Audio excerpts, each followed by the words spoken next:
Continuamos en Agenda Pública. Lo planteábamos hoy cuando recién comenzaba este programa. Uno de los temas que quizás han tenido más relevancia pública en lo que ha constituido el hecho político desde las elecciones a esta parte, ha tenido que ver sin dudas con el caso Grandón. ¿Qué es el caso Grandón? Se lo recordamos. El legislador electo por el PPR tiene un cuestionamiento alrededor de la posibilidad de si tiene una inhabilidad o no para ejercer como concejal a partir del 10 de diciembre. En realidad empezó a haber alrededor de esto un run primero político, luego se trasladó a los medios y hace un tiempo a esta parte Grandón decidió finalmente emitir su opinión, decir qué era lo que le parecía sobre el tema y obviamente defender su postura. Nosotros tenemos un pedacito del audio de aquella conferencia de la semana pasada de Carlos Grandón. Después vamos a hacer un breve comentario sobre el tema y para sumar voces vamos a presentar a nuestra próxima invitada. Pero primero escuchemos a Grandón.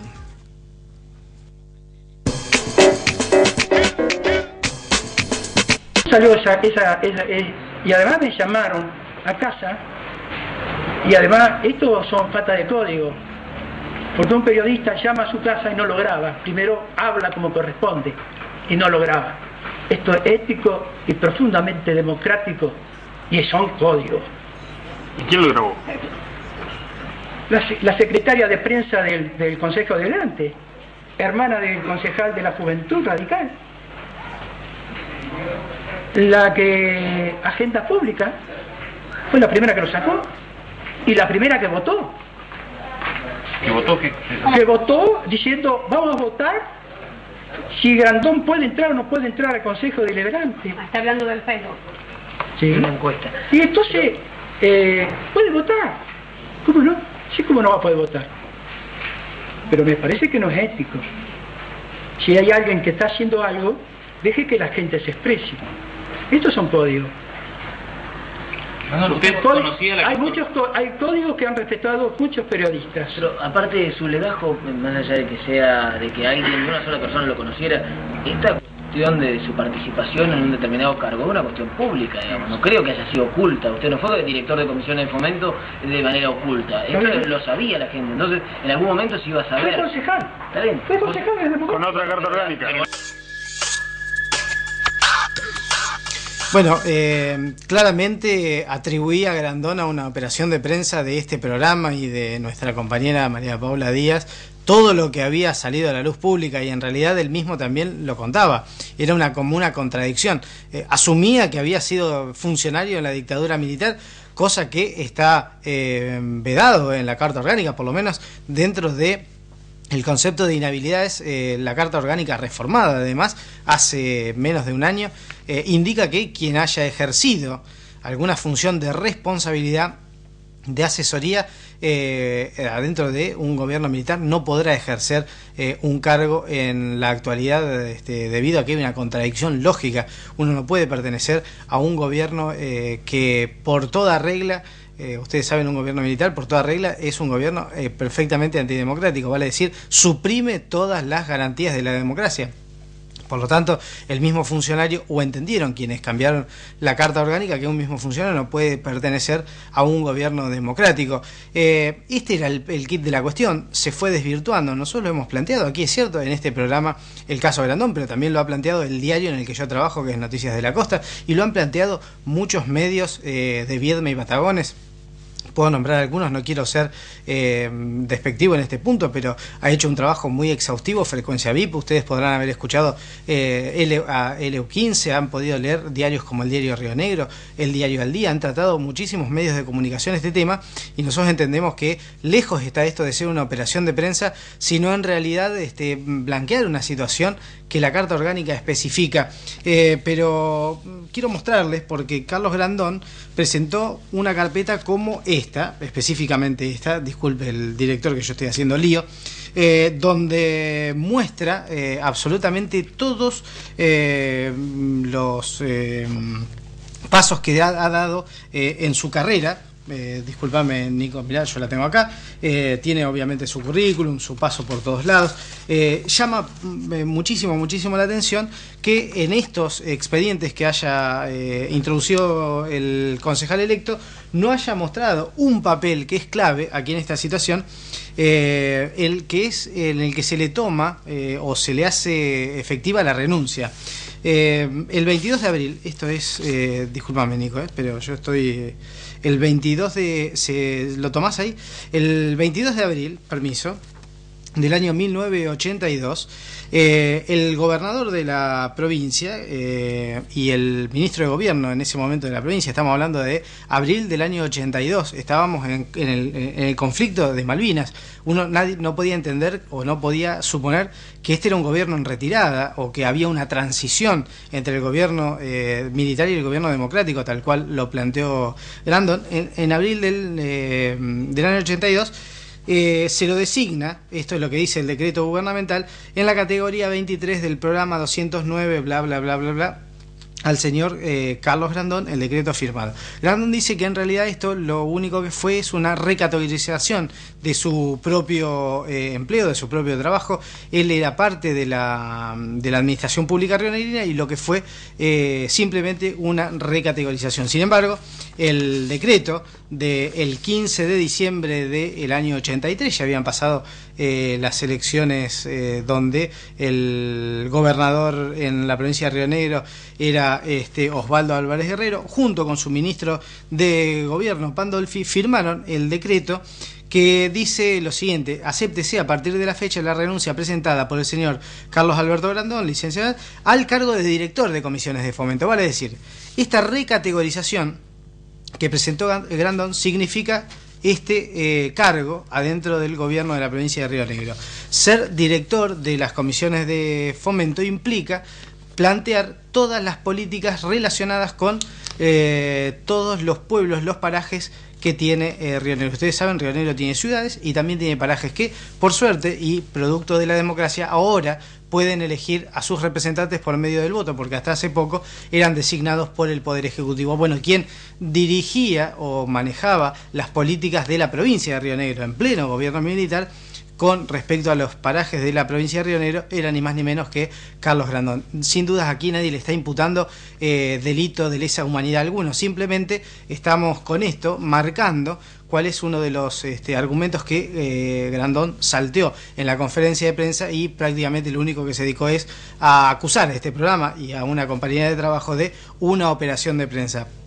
En realidad lo que hay aquí es un trabajo que corresponde meramente a una situación en la que, insisto, la Carta Orgánica nos puso a trabajar en este tema en función de que plantea una inhabilidad para que Grandón pueda ejercer a partir del 10 de diciembre como legislador, o por lo menos legislador de la ciudad de Viedma. Por supuesto, ahora se abre un abanico de posibilidades porque hay que aclarar que la semana pasada se entregaron los certificados a las autoridades electas, entre ellos a los concejales, a Carlos Grandón también. Será el próximo Consejo Deliberante el que defina tomar o aprobar o no el pliego de Grandón en el municipio, o mejor dicho, en el Consejo Deliberante.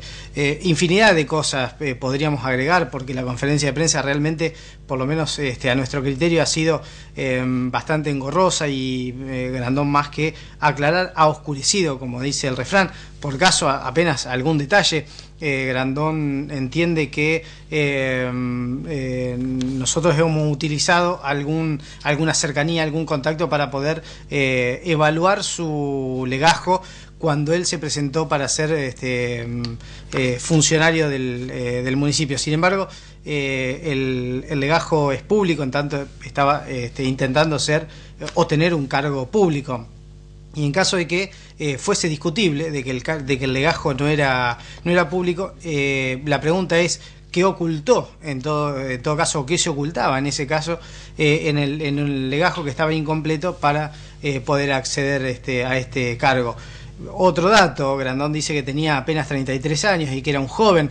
Yo recuerdo que Carlos Soria, que acaba de ganar el gobierno de Río Negro, acaba de nombrar con 33 años a Nicolás Royas como secretario legal y técnico de la provincia de Río Negro. Me parece que es un cargo por demás importante dentro de la estructura de un gobierno y queda en manos de un joven de 33 años, por lo tanto no se puede uno o no podría uno alegar que la juventud es parte de la inocencia cuando uno acepta un cargo de esta naturaleza. Pero bueno, vamos a seguir evaluando este tema, vamos a seguir conversándolo, hacemos una brevísima pausa y sumamos más testimonios.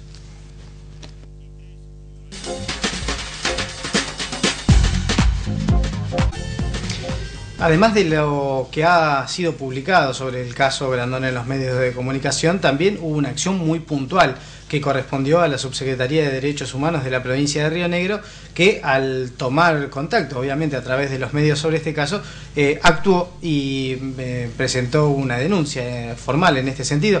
Por eso compartimos nosotros este espacio con la subsecretaria del área, Gladys Cofré. Buenas noches, ¿cómo te va? Buenas noches, Mariano. La denuncia puntual, ¿qué abarcaba? Sí, tiene que ver claramente o específicamente con lo siguiente, y yo lo expongo ahí, que va más allá del posicionamiento político e ideológico personal o desde el área o desde el Estado, sino con una obligación, contrariamente a esto, con una obligación que tiene que ver con puntualizar, y así hago mención no solamente de la Constitución Nacional, sino también la Constitución Provincial, el artículo 7º, que es muy clara, y puntualmente la Carta Orgánica, ¿no? El artículo 52, inciso 12 de la Carta Orgánica Municipal, donde establece dentro de las inhabilidades que una persona que ha ejercido funciones en gobiernos no constitucionales queda inhabilitado a perpetuidad, dice, a cubrir o a tener cargos en gobiernos democráticos municipales. Entonces, yo lo que hago es citar esta legislación y presentarla ante quien corresponda, que en este caso era el intendente Jorge Ferreira, al presidente del Consejo electo, el señor Fulques, como también a la Junta Electoral Municipal, diciéndole claramente que deben velar por el cumplimiento de la legislación, de las normas constitucionales. Bueno, esa es la presentación que hago desde la subsecretaría, como hemos hecho otras también. Esta puntualmente tiene que ver justamente con esto, por eso lo que separo y digo, más allá de lo que significó la última dictadura cívico-militar, que sabemos las consecuencias en el presente, una de las etapas más terribles y nefastas de la historia de nuestro país, se están llevando a cabo los juicios, podemos hablar mucho sobre el tema, pero separándolo está totalmente ligado. Pero yo puntualmente lo que marco es, a ver, ustedes referentes del Estado, funcionarios, representantes de áreas y de espacios dentro de este gobierno constitucional, deben velar por el cumplimiento de las normas y no pueden dejar asumir a una persona porque está inhabilitado por la Carta Orgánica, empezando por ahí, ¿no? Hay un cambio, es bueno explicarlo. Hasta aquí la Carta Orgánica de Viedma tenía una cláusula similar a la Constitución de la provincia de Río Negro, donde tiene otro tiempo verbal: quien hubiere, hubiese, hubiera, sería. La interpretación es bastante terrible también, ¿no? Pero la Carta Orgánica cambia ese tiempo verbal y dice quien ejerció.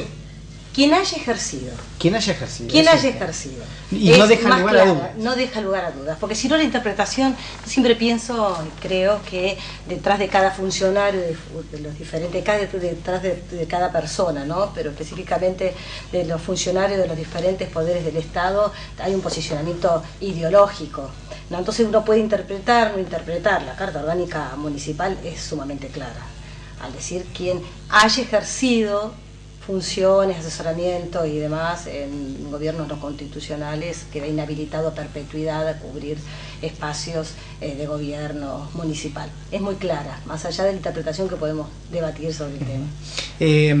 De la interpretación de la Constitución provincial, ¿no? También la incorporación del artículo 36 dentro de la reforma del 94 de la Constitución Nacional, también donde habla de los nuevos derechos y garantías, en defensa del sistema democrático, también, digamos, podemos buscar legislación, pero creo que si estamos hablando de un gobierno municipal, es muy clara la Carta Orgánica, no hay demasiado para agregar, ¿no? Se ha planteado, por lo menos alrededor de este caso, una situación en la que se ha intentado hasta incluso politizarlo, ideologizarlo, y sin embargo quizá hasta a uno lo pone o lo obliga a abstraerse de toda esa situación, en tanto hay una normativa muy clara. El punto aquí es empezar a debatir lo que viene, porque cabe aclarar que Grandón fue también en otro periodo constitucional concejal de Viedma, fue funcionario,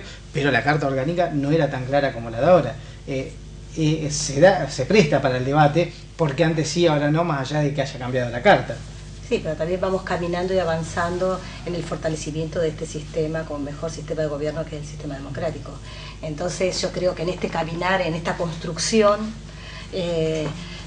donde además de la obligación del Estado en compromiso social, y en esto mucho tiene que ver el mirar hacia atrás como desde este presente, y que tiene que ver con la memoria del presente. Yo creo que en este caminar también no vamos a dar ejemplos, porque si no pueden llegar a verse como comparaciones que no viene al caso, pero bueno, hay muchos funcionarios que fueron, muchas personas que fueron funcionarias durante la última dictadura y que después tuvieron cargos electivos y demás en otras provincias a nivel nacional, presentaciones como la que yo realicé, por ejemplo, en el caso Bonardo, el diputado que termina su gestión ahora. Entonces yo creo que tenemos que dar un paso más allá, que los pasos deben ser firmes, el debate se tiene que dar, me parece re importante que los medios lo tomen, me parece que tiene que ver con una de las funciones también, ¿no? De informar y de transmitir, y esto se debe debatir, y además dar un paso más allá, digo, al discurso, porque también a veces siento esto de que dos palabras, derechos humanos, a ver, bueno, ¿cuál es el trabajo que hacemos? ¿De qué manera defendemos fortaleciendo las instituciones, el respeto y el fortalecimiento de las instituciones, y con esto el fortalecimiento del sistema democrático?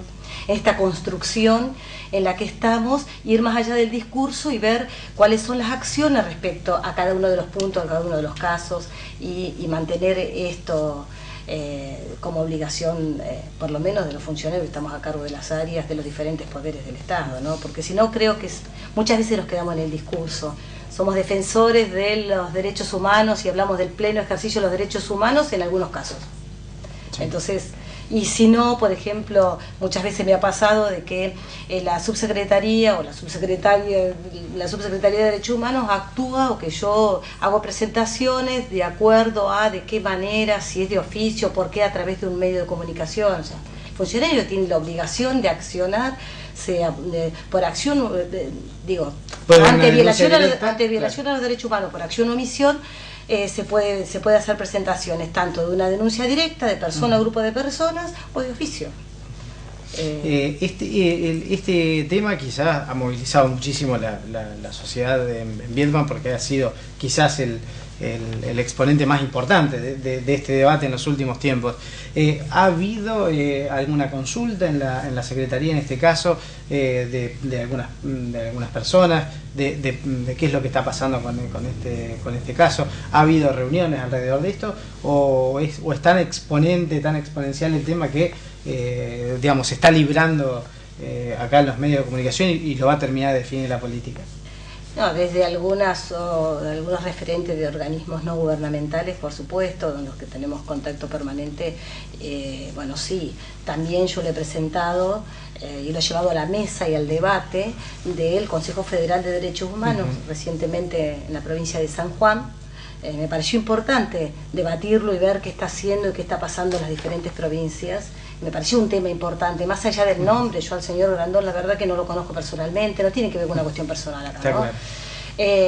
Y bueno, esto yo lo llevé a la mesa y al debate de este artículo, de qué manera, de la interpretación, qué legislación existe en cada una de las provincias respecto de esto. Bueno, esto sí, lo venimos trabajando y debatiendo desde hace mucho tiempo, y en este caso puntual lo llevé como una forma también de llevar a la mesa el debate.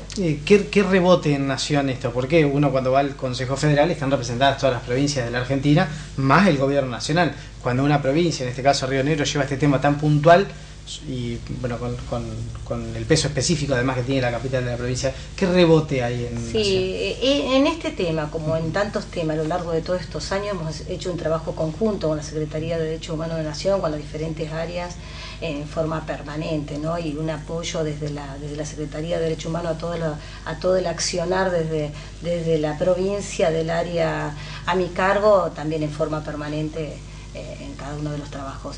Ahora, puntualmente de esto a mí me interesaba el debate de también los referentes, más allá del apoyo y demás, y que quede constancia en cada uno de los casos que presentamos de la provincia, de los informes y demás que hemos realizado en todos estos años, que el debate de las diferentes provincias, a ver cuál es el posicionamiento, de qué manera se trabaja en las provincias. En algunas provincias no se ha debatido algunos temas como este tema, por ejemplo, en otras sí, ahí se han interpretado y debatimos nuevamente lo que en aquel momento hemos presentado también nosotros, que tiene que ver con de lo legal y lo legítimo, no en este caso puntual, porque acá hay legislación, claro, sí, claro. No estamos hablando de este caso, pero en casos, por ejemplo en el caso de Bonardo, o sea, de lo legal y legítimo, hasta dónde es legal, pero hasta dónde es legítimo también, que puede ser legal de presentarse como candidato, pero hasta dónde puede ser legítimo. No, lo planteábamos en programas anteriores, no fallan algunos controles, por ejemplo el de la justicia electoral, la depuración de los propios partidos políticos, porque la inhabilidad, en este caso junto a la de Grandona, estaba marcada en la Carta Orgánica, y al momento de la presentación de la candidatura, digamos, estaba claro. Lo que pasa es que nadie lo advirtió. Totalmente, totalmente. Bueno, eso es el inicio, ¿no? Y uno tendría que haber sido candidato directamente. Por supuesto que sí, en eso estoy totalmente de acuerdo. Porque digo, una vez que se pasa esta instancia, uno es candidato, tiene el apoyo... Por eso la presentación, perdón, pero por eso la presentación que hago yo, primero me voy hasta el Tribunal Electoral para ver de qué manera, cómo pudo ser candidato. De ahí me pidieron que la presentación la realice, o sea, me dijeron que la tenía que presentar dentro de la Junta Electoral municipal, o sea, de Viedma. Por eso todo esto, o sea, yo me entero de esto a través de los medios después de que ya era concejal este señor, no antes, sino la presentación, y lo hubiese hecho antes también, por supuesto, pero hay... A ver, no sé si fallas, pero hay algunas cuestiones que no se tuvieron en cuenta tan importantes antes de que sea candidato, ¿no? Claro. Ahora lo que también quería agregar es que como otros temas, quedaron plasmados también para las próximas gestiones, dentro de los próximos 4 años, como uno de los temas importantes a debatir en el futuro dentro del Consejo. Gladys, gracias por haber venido. No, gracias a vos. Nosotros hacemos una brevísima pausa y continuamos con esta agenda pública.